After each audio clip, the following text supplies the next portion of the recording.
ब्रह्माजीले आफू बसेको त्यो आधार कमललाई नै आधार बनाएर सृष्टि अगाडि बढाउनु भनेर लाग्नुभएको थियो। यता विदुरजीले सोध्न लाग्नुहुन्छ, यदाथ बहुरूपस्य हरि अद्भुत कर्म। आश्चर्य लाग्दो लीला गरी भगवान श्रीहरिका यो समय रूपी जुन लक्षण हो त्यो पनि मलाई बताइदिनुहोस्। जसरी सम्झेको थियो तमुनि मैत्र आज्ञा गर्नुहुन्छ, गुण व्यतिकराकारो निर्विशेषो अप्रतिष्ठित। भगवान सतस्वरूप हुनुहुन्छ, निर्गुण भएर पनि सगुणमा कसरी सृष्टि गर्नुहुन्छ भन्दा यो तिम्रो आफ्नो शरीरलाई हेर्न सक्दछौ।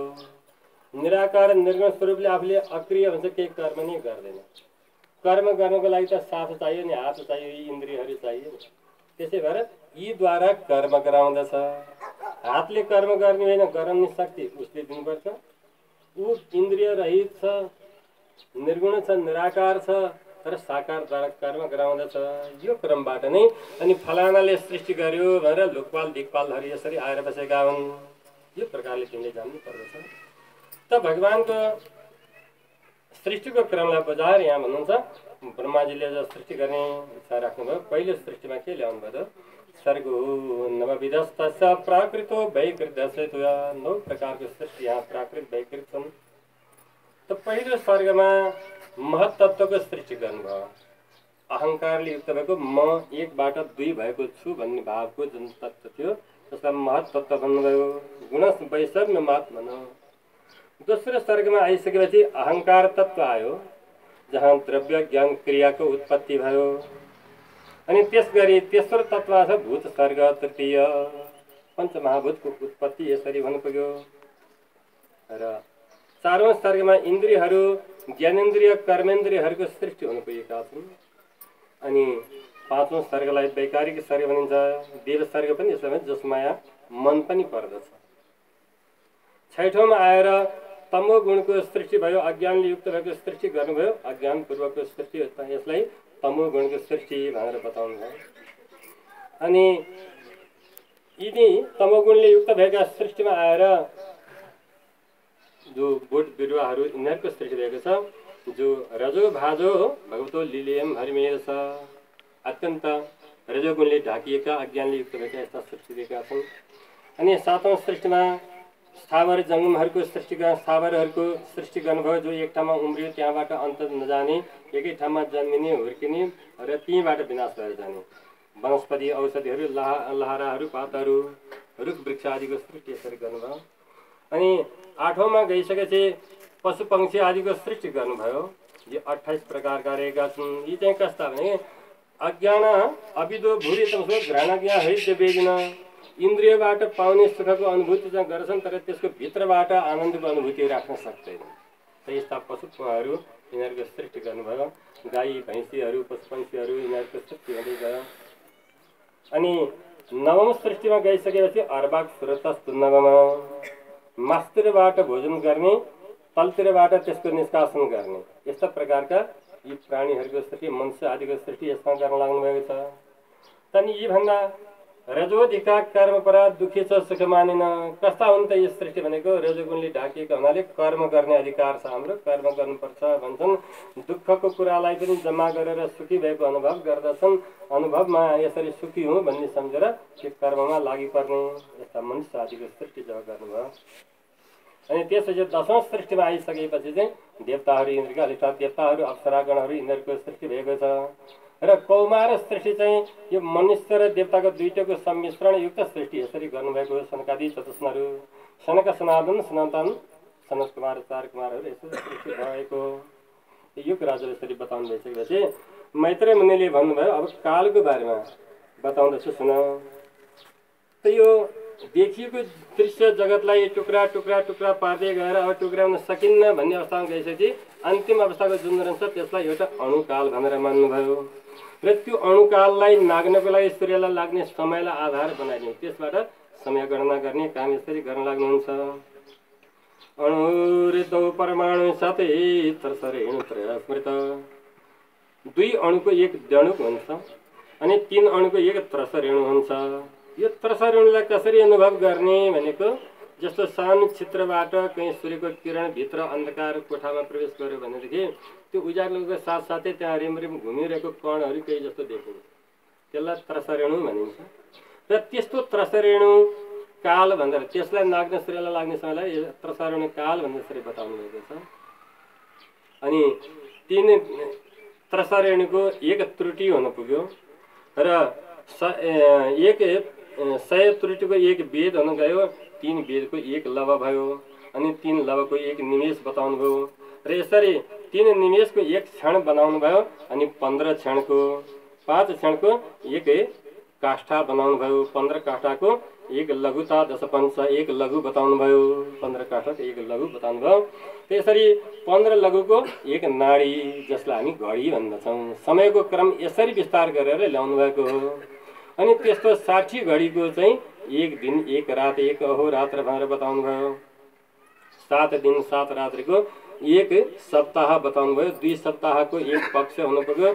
2 पक्षको एक महिना हुन पुग्यो। 2 महिनाको एक ऋतु।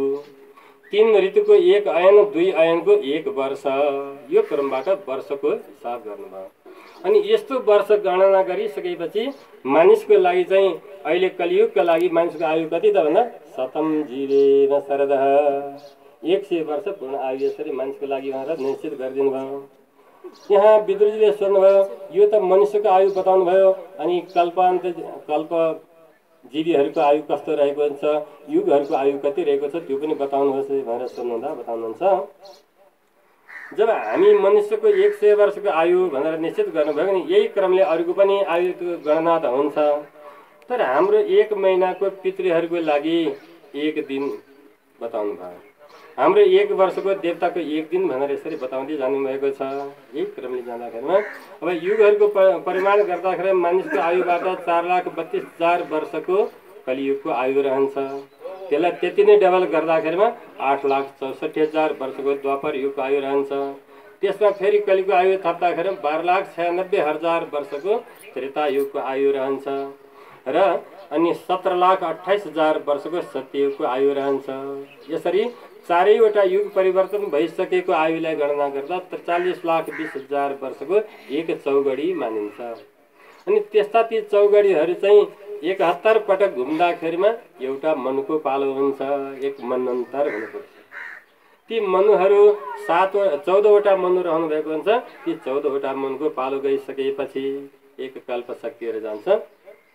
त्यसरी अनि यसरी 14 मनुहरूको पनि पालो सकिएपछि अनि ब्रह्माजीको 1 दिन हुन पुग्दछ।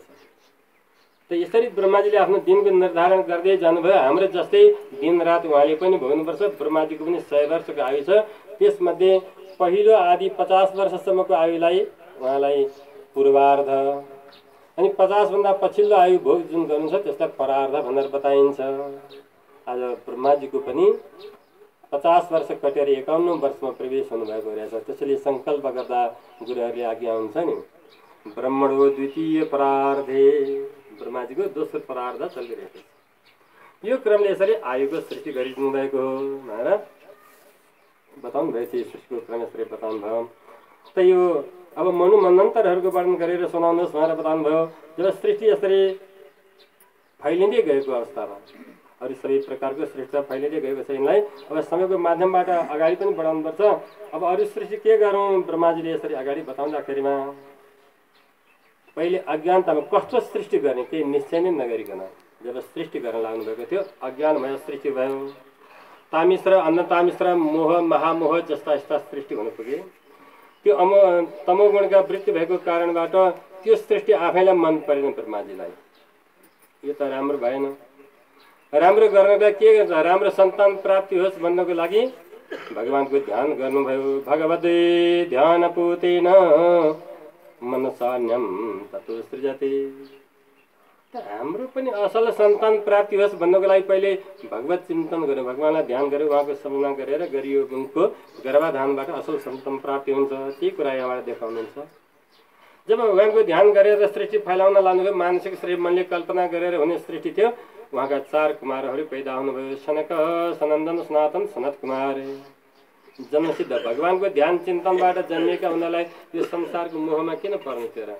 जन्मसिद्ध ज्ञानी बन्नुभयो, ब्रह्माजीले हराउनु भयो बाबु हो, यो सृष्टि फैलाउनु पर्यो, तिमीले गृहस्थी गर्नु पर्दछ। त्यो ज्ञान सम्पन्न भएका कुमारहरूले भन्नुभयो पिताजी हामीलाई त भगवत ध्यानमा नै आनन्द आउँदछ, हामी यो गृहस्थी यो संसारमा पर्न चाहँदैनौँ। आफूले सृष्टि गर्नुपर्ने छ, आफ्नो काम त्यतातिर छ, आफैले पैदा गरेका सन्तानले आफूले भनेको कुरा मानेनन्। ब्रह्माजीलाई क्रोध उत्पत्ति भयो। सृष्टिको क्रममा हुनुहुन्थ्यो, मैले जे कल्पना गरेँ त्यो भइहाल्ने अवस्था थियो, त्यसरी क्रोध आयो, धिया बुद्धिले रोक्नुभयो, रिसाउनु त राम्रो काम होइन, यसलाई रोक्नुपर्छ। रोक्दै हुन्थ्यो, रोक्दा रोक्दै पनि त्यो रिस प्रकट भइहाल्यो। रिस प्रकट कहाँबाट हुन्छ? मान्छे रिसायो भने त्यसको प्राकट्य कहाँबाट हुन्छ, कसरी थाहा हुन्छ? आखी भाउको बीचबाट निस्किन्छ। जब त्यहाँबाट क्रोध प्रकट भयो, अज्ञानतापूर्वक आएको हुनाले रुँदै रुँदै एउटा बालक जन्मियो। सबै रुरुद देवानां पूर्वजो भगवान भव, मलाई किन सृष्टि गर्नुभएको, म कहाँ बस्नु, मेरो शक्ति के हो, मेरो नाम के हो भनेर यसरी जब सोधेका थिए, अनि ब्रह्माजीले भन्नु लाग्नुभयो बाबु हो, तिमी रुँदै रुँदै जन्मिएका हुनाले तिम्रो नाम रुद्र भनेर यसरी सबैले चिन्नेछन्। 11 तिम्रा गणहरू हुन्छन्, मनु मनु महिनस आदि तिम्रा नाम रहनेछन्, धी वृत्ति उष्णा आदि गरेका तिम्रा शक्ति रहनेछन्। यसरी गएर तिमीहरूले अब सृष्टि फैलाउनुपर्छ, गएर सृष्टि फैलाऊ।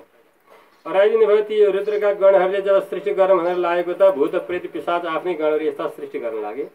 त्यो सृष्टिले अरूहरूलाई पनि अप्ठ्यारो पार्न बाधा पार्न लागेपछि ब्रह्माजीले रोक्नुभयो, बाबु यसरी सृष्टि हुँदैन, पहिले तपस्या गर। उनीहरूलाई त्यहाँबाट रोकेर तपस्याको लागि पठाइदिने काम गर्नुभयो। अब आफूले चाहिँ कसरी सृष्टि गरौँ त, यो यिनीहरूबाट सृष्टि भएन भनेर अनि आफूले फेरि राम्रो कल्पना गरेर सृष्टि गर्दाखेरिमा आफ्नै शरीरलाई आधार बनाउनु भयो। मानसिक रूपमा 9 ऋषिहरू 10 ऋषिहरू प्रकट गर्नुहुन्छ। मरीचि अत्रि अंगिरसौ पुलस्त पुलह क्रतु, मरीचि अत्रि अंगिरा पुलस्त पुलह क्रतु, भृगु वशिष्ठ दक्ष नारदी, काखबाट नारदीलाई प्रकट गर्नुभएको छ। अनि दाहिने हातको बुढ्यौलाबाट दक्षलाई प्रकट गराउनु भयो, प्राणबाट वशिष्ठ, अनि छालाबाट भृगु, हातबाट क्रतु, नाभिबाट पुलह, अनि कानबाट पुलस्त्य, मुखबाट अत्रि, मुखबाट अंगिरा, आँखाबाट अत्रि, मनबाट मरीचि। यसरी सृष्टि गर्नुभयो, मानसिक सृष्टि फैलाउँदै जानुहुन्छ। दायाँपट्टि भाग स्तनबाट धर्मको उत्पत्ति गराउनु भयो, जहाँ पछि गएर नारायण त्यही धर्मका अंश बनाएर आउनुभएको छ। अनि पृष्ठ भागबाट अधर्मको सृष्टि गर्नुभयो। त्यसैले अहिले पनि छोडेको छैन। अधर्म गर्नु पर्यो भनेदेखि लुकेर छिपेर पछाडिबाट, धर्म गर्यो भने अगाडिबाट हुन्छ, देखाएर हुन्छ, अधर्म गर्यो भने लुकी छिपी नै हुन्छ। त्यसरी सृष्टि गर्नुभएको छ। अनि चाहनालाई ल्याएर हृदयबाट चाहनाको सृष्टि, कामनाको सृष्टि गर्नुभएको छ। क्रोधलाई आँखीभाउबाट सृष्टि गर्नुभएको छ। अनि लोभलाई चाहिँ यो तल्लो ओठबाट सृष्टि गर्नुभएको छ र माथिल्लो ओठबाट लज्जाको सृष्टि गर्नुभयो। त्यसैले अहिले पनि मान्छे लाज मान्यो भने के गर्छ? माथिल्लो लुकाउँछ, लोभियो भने के गर्छ? त्यसो केही देखेर त्यसले तल्लो ओठ चाट्यो भने अब यो लोभियो भन्ने कुराको थाहा हुन्छ। त्यो सृष्टिको क्रम आज पनि त्यो प्रकारले यसरी चलिरहेको छ। त्यसरी गरेको सृष्टि आफूले जति गर्यो त्यति मात्रै सृष्टि भयो, अरू फैलिन सकेन। ब्रह्माजीले विचार गर्नुभयो, अब यसरी हुन्न, अब मैथिली सृष्टि गर्नु पर्यो भन्ने इच्छा राखेर भगवानलाई ध्यान चिन्तन गर्नुभयो र आफ्नै शरीरलाई 2 भागमा बाँडेर दायाँ अङ्गबाट एउटा पुरुष प्रकट गर्नुभयो। स्वयं प्राप्त भएका कारणबाट उनको नाम राख्यो स्वयम्भुव मनु भनेर राख्यो। बायाँ अङ्गबाट प्रकट भएकी जो नारी हुनुहुन्थ्यो शतरूपा, सत्य स्वरूप भएकी हुनाले उहाँलाई शतरूपा नाम राखिएको छ। अब यिनीहरूलाई नै ब्रह्माजीले ल सृष्टि फैलाऊ भनेर हराइदिनु हुँदाखेरिमा यिनीहरूबाट मैथिली सृष्टि हुन लाग्यो र 5 सन्तान भए मनु महाराजका। आगोती, देवहूति, प्रसूति, 3वटी कन्या, प्रियव्रत र उत्तानपाद 2 भाइ छोराहरू यसरी बनेका छन् भनेर बताउनु भएका प्रसङ्गहरू यहाँसम्ममा। भक्तवत्सल भगवानको